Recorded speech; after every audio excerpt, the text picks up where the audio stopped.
Así arrancan los primeros 45 minutos del deporte más hermoso. En el balón, mirá cómo la perdía rápidamente. Se va a venir por acá esta palma. ¡Ah! ¡El portero! ¡Y se viene, sí señor!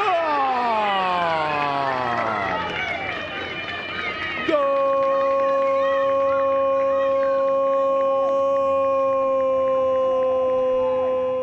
La va a jugar rápido. El disparo es buenísimo. ¡Atento!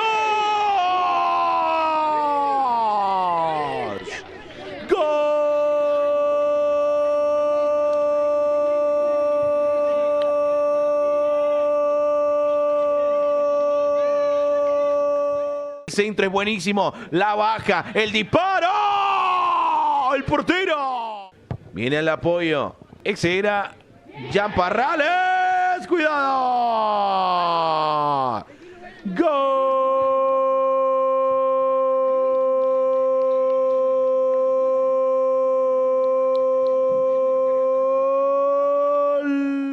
Por la derecha puede venir el centro. El recorte espectacular. Atentos, atentos, atentos, atentos. Otra vez el disparo es buenísimo. ¡Oh! ¡El portero! Sí, señores, mirá cómo corre, mirá cómo sale.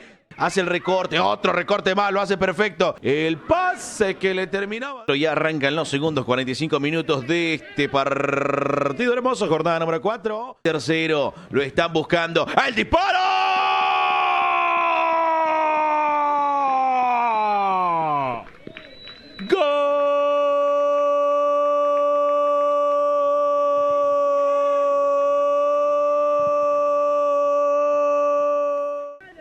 Lo cobra.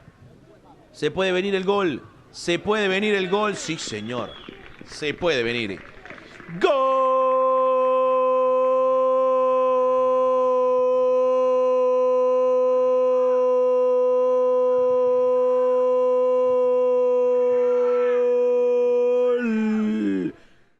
Y está entonces el final ya del encuentro. Así termina este partido, señoras y señores.